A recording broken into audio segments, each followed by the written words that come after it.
everyone, Paul Corielli here. I wanted to talk to you today about a series of exercises that you're probably not doing or maybe not doing enough of.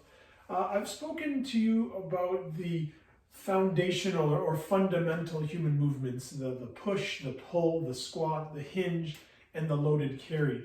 And I wanted to talk to you a little bit about how that loaded carry can benefit you and what it looks like. Now, usually people who perform a loaded carry, they see the benefit in an increase in work capacity. So essentially you're picking something up heavy from the ground and you're carrying it for distance.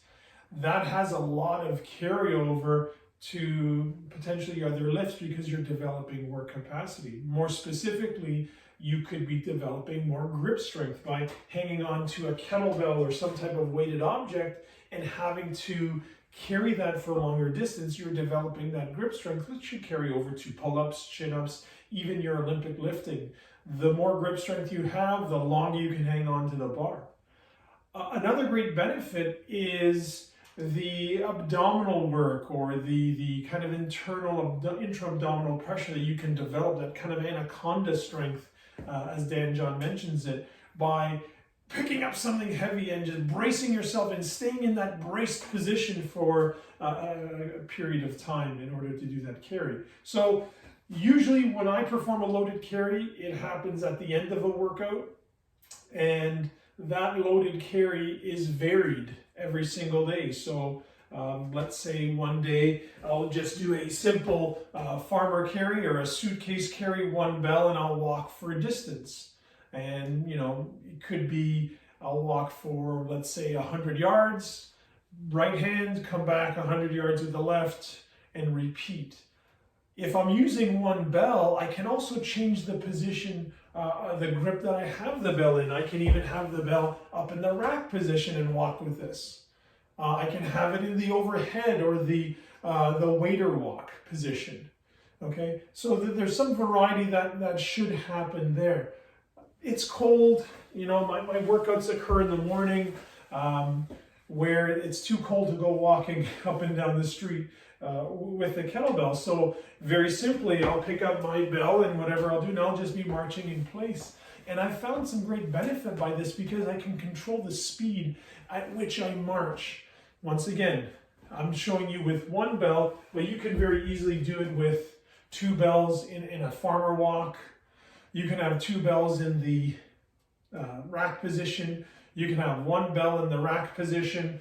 Well, you have, let's say, one bell in the rack, and then you have one bell in your farmer walk, and you can go ahead and have at it. You can have, to have both bells in the upright position is a little bit taxing, requires a bit of shoulder mobility. So if you were to do, let's say, one bell overhead, one bell in the rack, that give you that good overhead work, that is also beneficial, especially if you're performing those Olympic lifts, the snatch, clean, and press. Now, that's a loaded carry. Varied every day. You know, you can adjust for load. You go heavier one day, go for a shorter distance, maybe go lighter the next for longer distance. Maybe do more continuous movement, meaning keep your hands on those two bells as long as you can, going up and back for a determinate amount of time.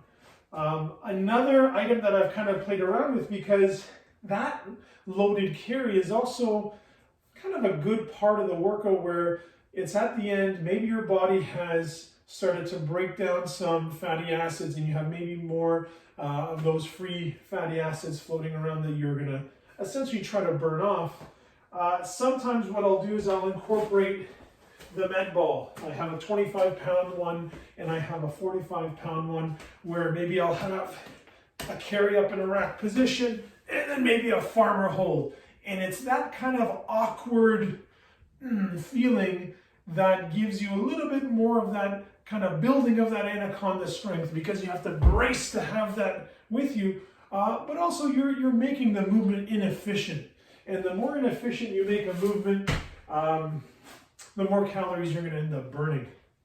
One that I like to do during the summertime is I take this net bag. You may remember this from your old phys ed classes. And what I'll do is I'll put both of these these med balls inside that net bag, and I'll put them on the ground, and now it becomes, I gotta get underneath, I gotta perform a nice deadlift, and I have that up on my chest, I'm squeezing down on it, I'm engaging my entire core or column and walking that for distance. That's a good finishing activity with the loaded carry. Now, what I like to do is I like to go for a walk right after I finish my workout. And the walks are usually 30-35 minutes in duration. And to give myself a little bit more of caloric burn, to make the walk a little bit more inefficient, I kind of change around what I walk with. Some days I won't walk with any weights. Usually what I will do is I bought these on Amazon last year. I have these 5-pound ankle weights, and I'll strap these to my ankle and I'll get walking with those. I also have some various smaller plates. I have my 2.5s. I'll just walk with them in my hands naturally as I go. I use 5-pound ones as well. Sometimes what I'll even do is I have an 8-pound sledgehammer and just walk with this sledgehammer. The neighbors are used to it already, so no one calls the police. And as you're walking, you change positions. You switch where you carry it, where you hold it, right? Once this started to feel easier, I contacted my friend Colin Lake at Great Lakes Gear, based out of Kitchener, and I picked up this 15-pound mace. And walking around with this mace in various grips and so on as you're walking for that half hour, 35 minutes, in a very sneaky kind of way, you're making your walk a little bit more inefficient. You're burning calories along the way, which everyone's trying to also do. Now, that's a little bit different from, if you've ever heard the term of a rucking. Rucking is the idea of getting a big heavy backpack and going for a walk or a longer hike. And so over the years, my kids in their soccer leagues that they've played for, all of our fees usually go towards purchasing swag and equipment. And so I've hung on to a number of their backpacks, their kit bags, which are quite good actually. So what I like to do sometimes is I'll load in the 25-pound med ball inside the backpack, strap that on, make sure it's nice and tight, and I'll go for a nice hike with that. What I find is that's giving me that work capacity activity similar to a post-workout or an end-of-workout loaded carry. But what I find is that it doesn't give me that kind of afterburn of extra free fatty acids like using one of these other modalities. This strapped on to my back, it's in a good position. Yes, it's inefficient, but it's not as inefficient as moving weights outside the plane of your body or using those ankle weights as you step. You have to swing through. So the rucking and the loaded carry with kind of a lighter weight or the weighted ankle weights is a little bit different from that loaded long walk carry. So you have these two modalities and you just change it up, vary it to how you feel best suits your needs. Now in the winter time, because it's a little bit colder out, I'll do less rucking in the winter time, and I'll do more with ankle weights or heavy hands with the 2.5-pound weights, just because the walks are a little bit shorter because it's a little bit colder out in the mornings when I'm working out. And like I mentioned before, with the loaded weighted carry with the kettlebells, or even with, I showed you last time, I have my 40-pound dumbbells with the fat grips on them. That walking is done within this space here. More likely than not, I'll just do a stationary march with the weight on the spot to get that burn. If you're into using sleds and prowler sleds, I have a small one here. This is a smaller dog sled where you would basically load your plates on top and you can attach different attachments here, and you can pull, you can sprint with that if you wanted to, you can drag it.